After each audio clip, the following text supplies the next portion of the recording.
What's up, everybody? It's TJ McKinley Podcast, episode 41. Episode 4, y'all did with Kyle, and I told him the video got kind of messed up, but this time I'm gonna make sure it don't. So go ahead, man, introduce yourself. What's up, everybody? I'm D-Mac over at DMW Sports and also at Kingdom Cast. Hope you guys are having a good day. Happy to be on here, TJ.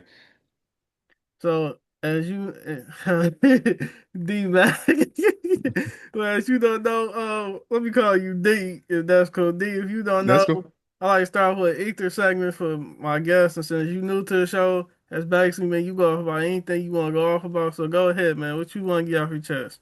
I will use this time wisely to be able to talk about the fact that it's absolutely insane that Patrick Mahomes deserves to be disrespected. When I was growing up in sports, you had to go and take the crown off of somebody's head to be considered the best. The reality of the situation is the people that they try and put over Patrick Mahomes have not done that. Josh Allen has not beat him. Lamar Jackson can't even get to the game, and he did get to it one time, and he lost to him again. Joe Burrow has lost the last game that they played against each other, and he hasn't put a ring on his finger neither. The fact that they continue to disrespect him because last year he didn't have a left tackle and the wide receiver situation continued to get hurt with Rashee Rice and Hollywood Brown missing most of the year. And the year before that, the wide receiver core was actively revolting against Patrick Mahomes and people acting like his individual play went down. It's not the case. It's not the reality of the situation. And people wanting to give participation trophies for guys that can't even get to the Super Bowl and want to ding Patrick Mahomes because he did end up getting, destroyed as far as the Chiefs are concerned in that game. It's Hmm. insanity as far as I'm concerned. So my thing that I want to go off about is that Patrick Mahomes deserves to continue to be the best player in the National Football League because he is the best quarterback in the National Football League. And people talking about trying to take other guys over him is cute and all, but it doesn't matter if they don't actually get it done in January. And until that ends up happening, then people are just going to be trying to prop up losers until that happens. I feel like Patrick Mahomes is like the new Brady. That's obvious. I feel like his time is kind of coming to an end in the league because you know how the NBA loses a lot of viewership, as I keep saying in multiple podcasts. So I guess the NFL need a new face. Well, Lamar, it's based like a rotation. Lamar, Patrick Mahomes, Josh Allen. That's basically you can tell the only three that yeah they need some new blood up top. So let's start with the Michael Parsons traits. What's your favorite team, D? I am a Chiefs fan. Obviously, that red was a little bit of an indication. I'm a Chiefs fan. I'm also a Cardinals fan, St. Louis Cardinals. I grew up in Missouri, and then I ended up moving to Jersey, so I'm also a Brooklyn Nets fan. And so those are my teams in the major sports, and also a Blues fan. But it's hockey. So Let me ask you a quick question before we get started. What you feel about go Kyler ahead. Murray? You feel like What he's I think a about him. homer? Yeah, what you feel about him? I think I had him 16th as far as quarterbacks in the National Football League, and that may seem like maybe a low ranking. I think he has talent. It's all about his mentality. I think there are times in which he's maybe a little bit concerned about him staying healthy and is afraid to run. But that his legs are a major piece of what he can do. So I think he needs to.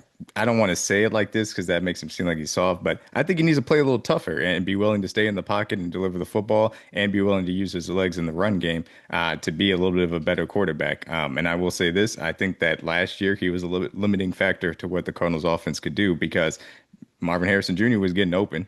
He just wasn't delivering the ball on time like a CJ Stroud could for Marvin when he was in college. So I think there are some things in which Kyler Murray needs to get better at. He has the talent to do it, though. And that's really the big thing for me.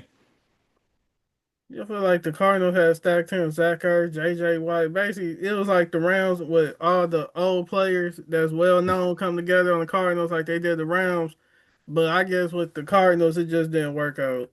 That's But just that's the thing. They played obviously the Rams in that 2021 playoff game, but D Hop got hurt and the offensive line kind of fell apart, and that was when they had the second half collapse. So it's one of those things where I don't necessarily fault him much for that game, maybe because the Rams were a better team and the fact that D Hop was out for that game. But I do think that he needs to get better as a quarterback, and time is kind of running out. I don't want to make it sound like he's old or anything, but time is kind of running out for him to prove that he can get better.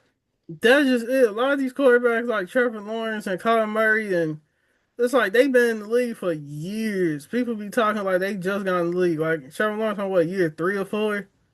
Yeah, but I mean, at least Like, Trevor Lawrence is still young. Like he's 25. Trevor you, Lawrence has a playoff game or playoff win under his belt at least, and you can blame other things maybe, but I don't know. Kyler Murray is 27. Like that is getting to the point where you're gonna have to raise an eyebrow against him. But yes, I agree with Trevor Lawrence. He's got a lot to prove this year too. I think it's because a lot of we got so many hyped up. I'm just gonna keep it real. A lot of them be hyped up. They be good because NIL done came into the picture. They be hyped up. Some of them be hyped up quarterbacks. So when these Mhm. dudes be like 23 and then they draft a 22, 21 year old and they supposed to be a quarterback about it used to be quarterback was like 33, 34. That's like Peyton Manning being 35 and they draft Drew Lock.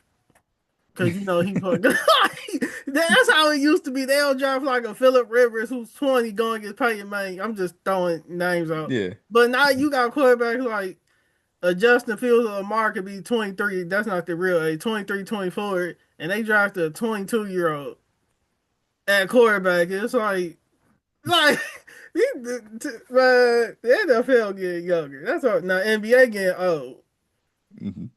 No, I mean, the NFL does have a focus on trying to get like the young quarterbacks, but they don't also develop quarterbacks as well at the college game, and that's why you see guys like Anthony Richardson come in, and they just haven't had the snaps to be able to be an effective quarterback, and then he gets hurt, and all of a sudden 3 years are gone by, and he hasn't gotten any better, and isn't an NFL quarterback, and there's nothing else to be left to be done for his career. So then, you got to move on. But there's also the guys like a Geno Smith or a Sam Darnold that hang around long enough to finally learn how to play the quarterback position as a backup, et cetera, et cetera. Then they get their shot in a better situation, and then they could pop and have themselves a good year too. So quarterbacking, to your point, used to be a little bit of an old man's game where there was time put in to have the development necessary for them to understand the position first, whereas the younger guys kind of get thrown into the fire a little bit more often than it used to happen.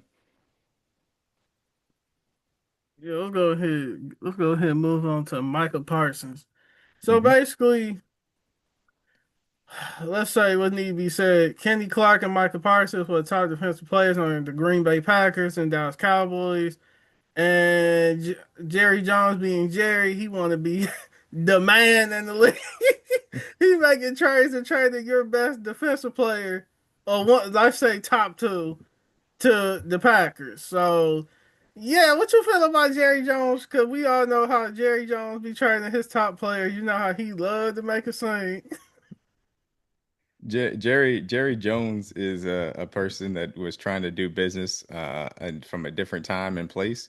He thought that he could go in and have a handshake deal with somebody, and that would be enough, and circumvent the person that's actually paid very well to make sure that the player is protected from a contract perspective. And that didn't end up happening, and so he let his ego get in the way of everything, continuing on and being able to negotiate with the agent, which he just refused to do. And so ultimately, Michael Parsons got everything that he wanted. He got a brand new contract that was significantly more than any other non-quarterback has had. He got to go to a contender and, in my opinion, a better team in the Green Bay Packers. And yeah, Jerry Jones now gets two first-round picks and Kenny Clark. And the Cowboys are even further from winning a championship in his lifetime than they were even with Michael Parsons. So, Jerry Jones continues to be a hindrance on the Cowboys. I expect that they will miss the playoffs this upcoming season because they don't have a defense. It'll be great for fantasy as far as Dak, CD, and George, though. That'll be fun to watch. But yeah, I mean, Michael Parsons is one of the best defensive players in the National Football League, and Kenny Clark had a down year last year and can be an effective run stuffer, but there's just no replacing what Michael Parsons brings to the table. It just feel like the Cowboys with Dak Prescott, Zeke. The Cowboys players. Some of them be getting hyped up. He had a stacked roster. It's almost like he's trying to go back to the '90s. Let's just keep it real. Cowboys '90s Cowboys was stacked team. So he He was. wish he could go back to the 90s. So Jerry, because we know Jerry gonna take credit. So let's go ahead and just get straight to it. Jerry was building a stacked roster. And now you're trading for Kenny Clark at D tackle. That's not going to work. It's not going No, it's to not. It's not going to work. work. It's not going to work. Again, Like, they have become a worse team, possibly maybe not that than they were last year because obviously Dak missed a bunch of games or whatever. But they're not going to make because the you could put playoffs. Michael Parsons at both ends, right and left and outside linebacker, like DeMarcus Ware started doing. But we all know Hmm. he's really like a defensive end. Kenny Clark is D tackle. He can play in, but you get on because we know versatile. Every play want to be they want to play multiple positions. Okay, cool. Hybrid defense and all that. But this basically it's like the Packers want to trade. Let's just call it what it is. They want to trade, in my opinion. Who do you think won? I mean, the Packers won it, and I understand why people would be like, "Well, two first round picks is a lot." Obviously, the money is a lot. He's worth it. He's worth the money. He's worth the picks. They are a team that is, in my opinion, close to contending in the NFC, and now I think that they are a team that could be at the top of the NFC with Micah Parsons for what the defense needed. So yeah, they won, and you don't allow guys that are top 10 players in the National Football League to leave your building. You just don't allow those things to happen.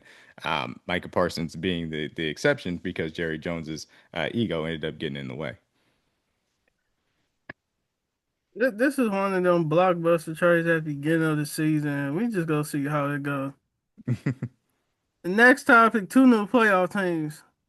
Let's go ahead, tell 'em who you got.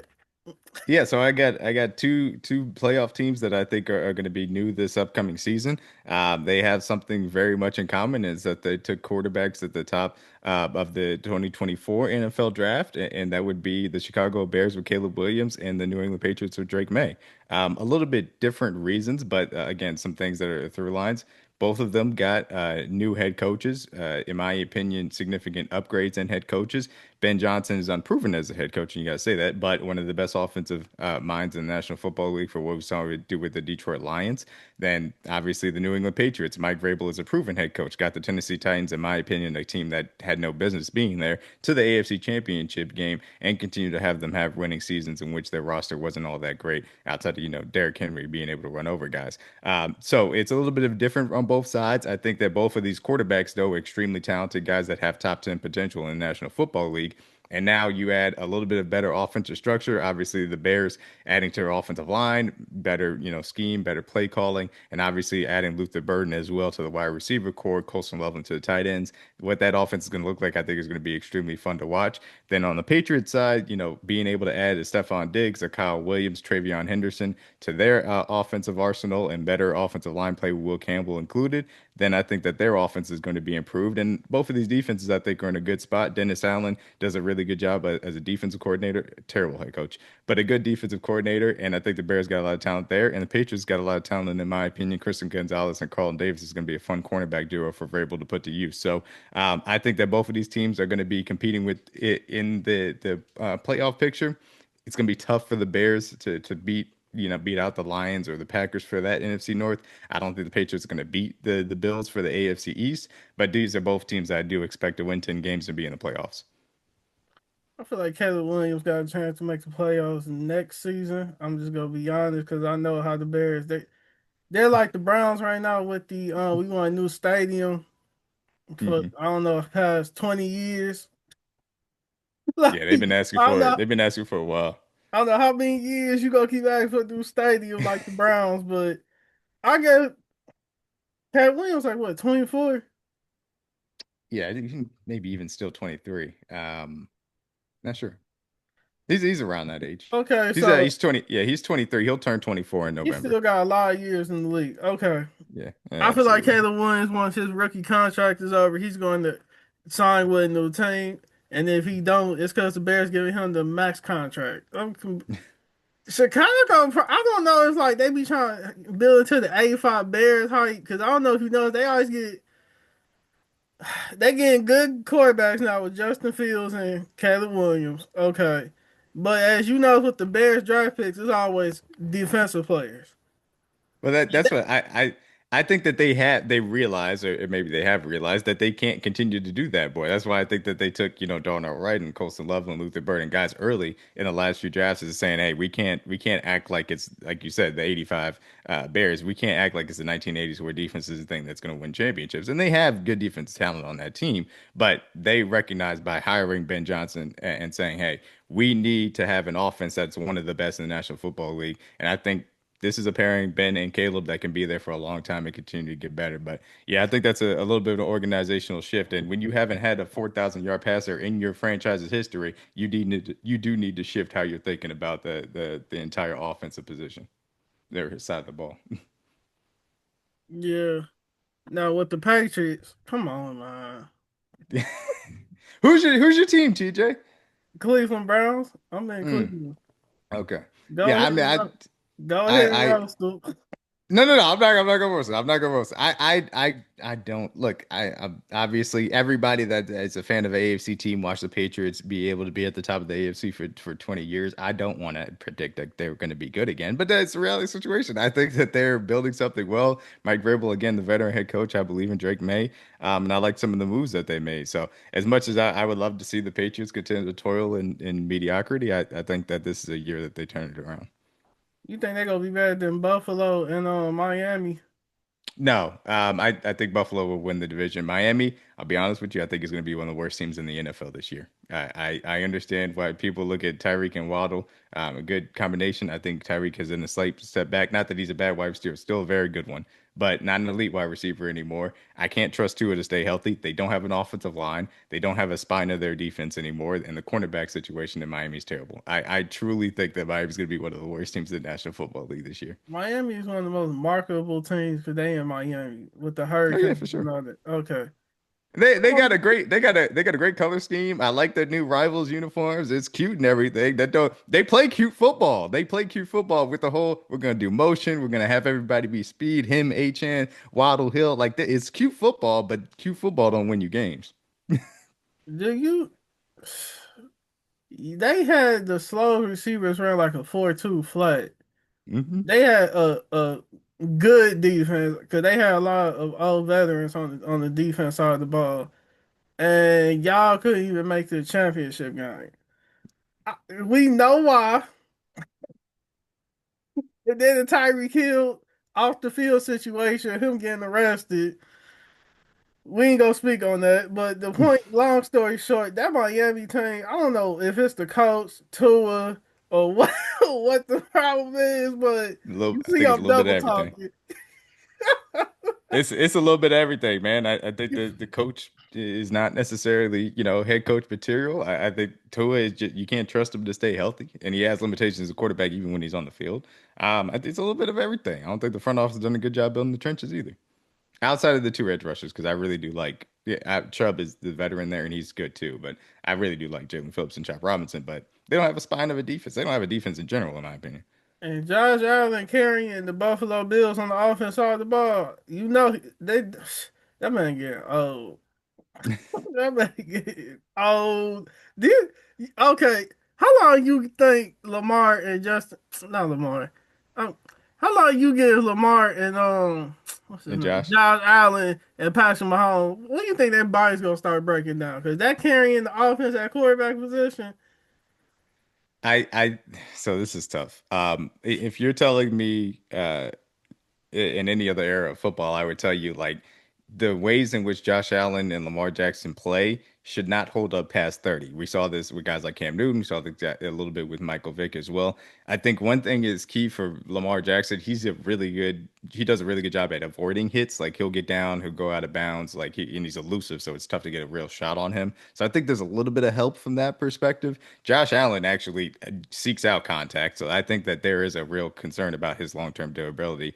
Mahomes, they save him from not running often because they don't even do the quarterback sneak because that spooked him a long time ago. But they only run him usually in like the playoffs or the Super Bowl necessarily. So I think that there's a long career ahead of him. If you're telling me which one of those three I would be most concerned about, like suddenly kind of breaking down, like we saw with a Cam Newton, it would be Josh Allen because of the way that he plays. I think Lamar's elusiveness kind of saves him from that. And I think Mahomes, the fact that they use his running a little bit more sparingly, I think that elongates their career. But all three of those guys play from the pocket well enough that they could, if they stay healthy enough, play into their 30s.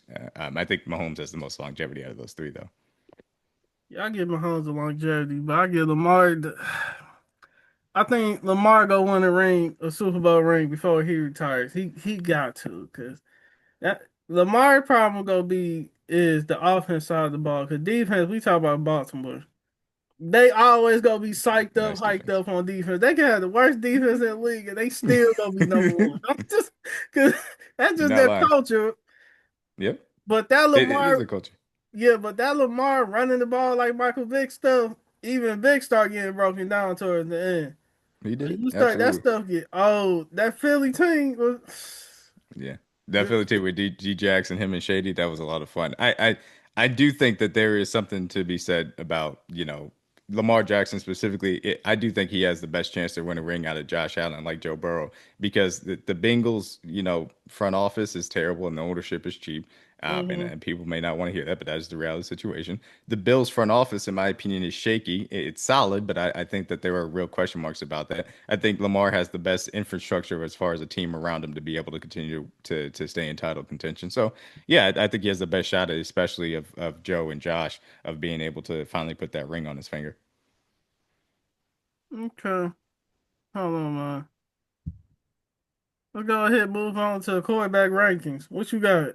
What you doing? Top five, top 10? What you doing? Yeah, there's been a lot of conversation, and I think I made alluded to it, like the top four should be the top four. Of course, I do have Mahomes one. I've got Lamar two, Josh three, and Joe Burrow four. There's been a lot of conversation about, hey, who should be the fifth best quarterback in the National Football League.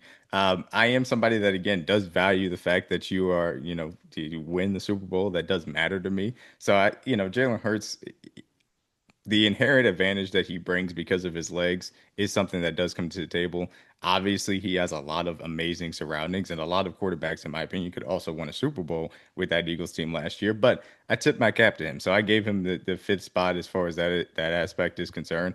I think Justin Herbert is an incredibly talented quarterback. Now, he is a quarterback that, in my opinion, has a lot of questions to answer as far as what happens in the playoffs because the first game versus Jacksonville, he was not good. And this game versus the Texans, even though the offensive line for the Chargers wasn't good either, he struggled incredibly. I think that CJ Stroud is somebody that has gotten a lot of black marks, I suppose, for last year when the Texans' offensive coordinator was terrible and the offensive line was non-existent. So he's seven for me. I thought that you saw all the accuracy and arm talent and poise of what happened in his rookie year carry over. It's just the infrastructure around him got a little bit worse. I am somebody that does believe in Jordan Love, so I have him eight. I know people are going to be like, well, last year was a down year compared to where his first year starting was. He was hurt the majority of the season, and I think that does matter a lot. And I think you'll see him have a bounce back year. Got Jane Daniels nine. It's just because he's a rookie, so it's a 1 year sample size for him. But he was really entertaining and fun to watch for sure. And then I know people are going to be weirded out by this answer. I got Dak Prescott 10, and I don't believe that he suddenly lost his ability to play the quarterback position last year. He started off struggling for sure. But the fact that he got hurt, I think, was the big thing for me. But so yeah, that's my top 10 as far as the quarterback rankings. And the other thing I'll say, guys like Jared Goff or Baker Mayfield, I understand why people were like they had all these numbers, they're up there.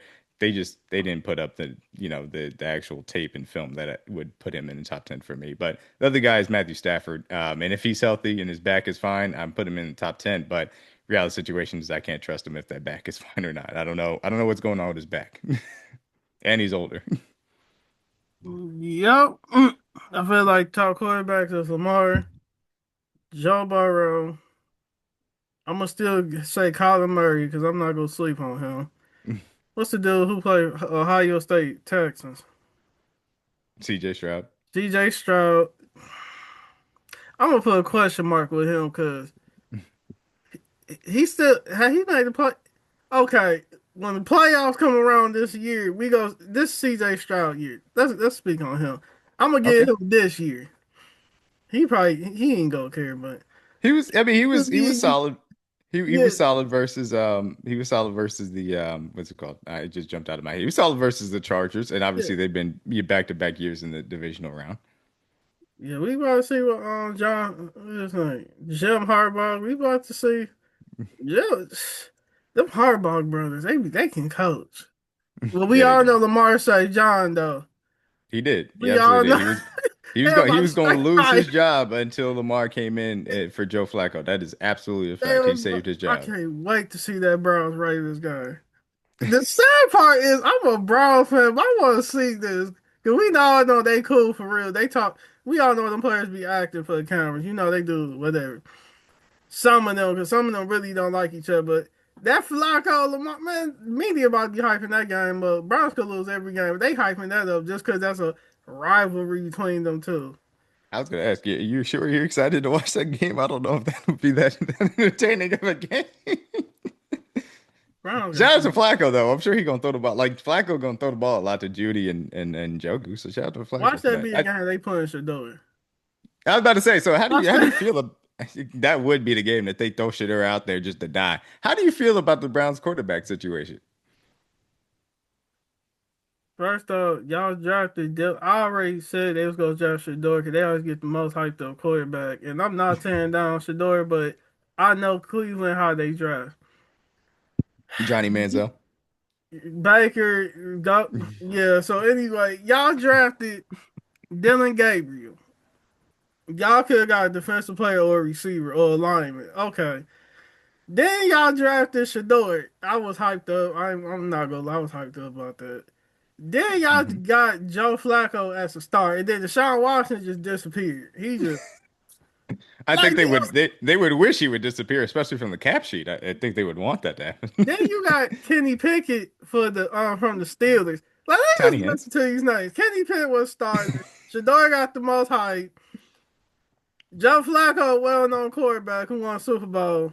Deshaun Mhm. Watson, he just questionable right now. Question mark. We ain't about to speak on all that. Then Mhm. Dylan Gabriel was a star. Like it's like this like one of them Madden type games. Like it's like a little kid playing a game and they like let's get all the top quarterbacks. Like, do you that quarterback room? I know they better be. They'll be in there talking. I just be looking at it like that's why I Just want putting to get anything on there. just put anybody at quarterback. Joe Flacco. Shador, because we know Shador arrogant. Flacco like 45 years old. Him and Dylan Gabriel and Shador and Kenny Pickett. Kenny Pickett, no, he getting traded. Like that dude, he just waiting. But them two, like, Browns quarterback room. Let's say Deshaun Watson just come back.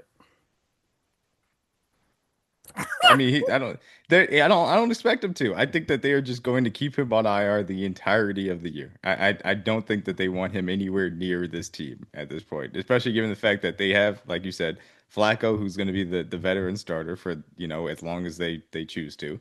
And I didn't think Dylan Gabriel was worth the pick that they took him at. I didn't think that Dylan Gabriel was that good of a quarterback prospect, me personally. But they probably want to start him for a few games, and then they have Shador Sanders at some point, which I I don't know what they're doing with Shador.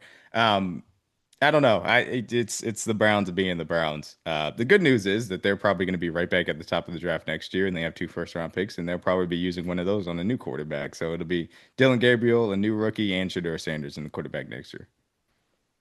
Okay, we moving right along. We probably gonna do it in one take. So what else you want to speak about? What's your favorite teams again? Uh, Chiefs, Cardinals, Okay. Nets. What's your Yeah. expectations for the Chiefs this year? I give y'all playoffs and y'all go lose. I think that we're gonna be right back in the Super Bowl. I know people are gonna be like, "This is a boring answer," and I know everybody under the sun is written us off as far as the season is concerned. But again, we made the Super Bowl last year, and we didn't have a left tackle, and we know half of our wide receiver core was gone. I think that Xavier Worthy is better than he was last year. I think Hollywood Brown will be healthier than he was last year. Rasheed Rice suspended for 6 games. He'll be back by that point. And he missed the entirety of the season last year, essentially.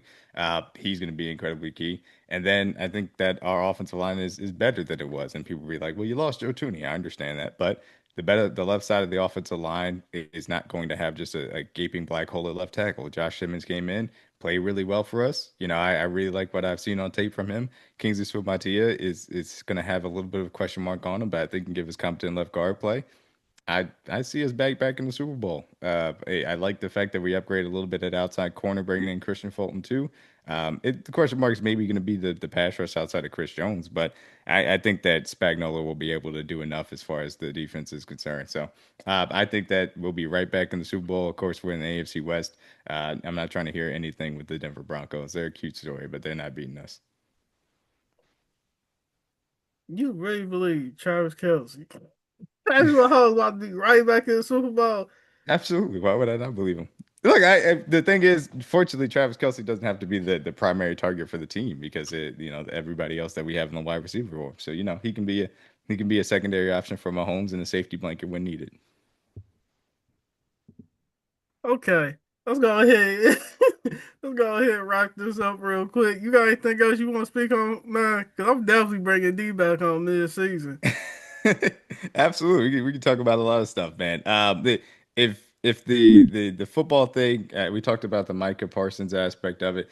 Philadelphia Eagles doing this fake humble routine of we don't know that it's actually banner night and we're not going to be paying attention to the fact that we're getting our rings or whatever. Save me that foolishness. Nick Sirianni is, a prick. I hate hearing anything that he has to say. Jalen Hurts, cool. I know he's kind of just Jalen Hurts. I don't have anything against Jalen Hurts. I give him credit for winning the Super Bowl too, but the Eagles aren't going back to back. People making it out to seem like they're a super team in a dynasty waiting. They're not that level of team. If you want to be a super team, you got to have a Hall of Fame head coach and a Hall of Fame quarterback. That's not what they are. So I think that's the only thing as far as I said. Miami's going to be one of the worst teams. I don't have a lot of high expectations for the Browns. I'm sorry to say that. Um, I think the other thing is I'm a little bit concerned about Seattle. Sam Darnold behind that offensive line. I like their defense, but I don't know if that's going to end up going well. But yeah, I think that's really the only thing I wanted to bring up for or at least my first appearance with you, man. I appreciate you having me on. Yeah, man. This is TJ McKinley podcast, episode 41 or episode 40. As y'all know, I had Kyle on yesterday and the video disappeared. But I'm gonna make sure this video don't disappear. Um, Go ahead and tell where they can find you at, man. Absolutely. Like I said, at DMW Sports, I'm on TikTok, I'm on Twitter, I'm on YouTube. Make sure you guys check it out. If you are a fan of NFL team, I have done a video previewing your season, so go on and check it out. And I've got a bunch of shorts coming out too. I have shorts coming out, obviously, about tennis, basketball, baseball, other things as well. So I cover a whole bunch of sports. So yeah, and then my regular Twitter is at DMacWake 316. You can check that out too. So yeah, man, that's where you find me. Okay. Go ahead and follow my man D. He definitely coming back home, come to the Chiefs now. I know he a Chiefs fan. And Cardinals and Brooklyn Nets. Yep. Um, this was TJ McConney podcast episode 41. Thank everybody who gonna be watching, even if it get one view. To Hey, be honest, I do this because every I'm few bored. matter.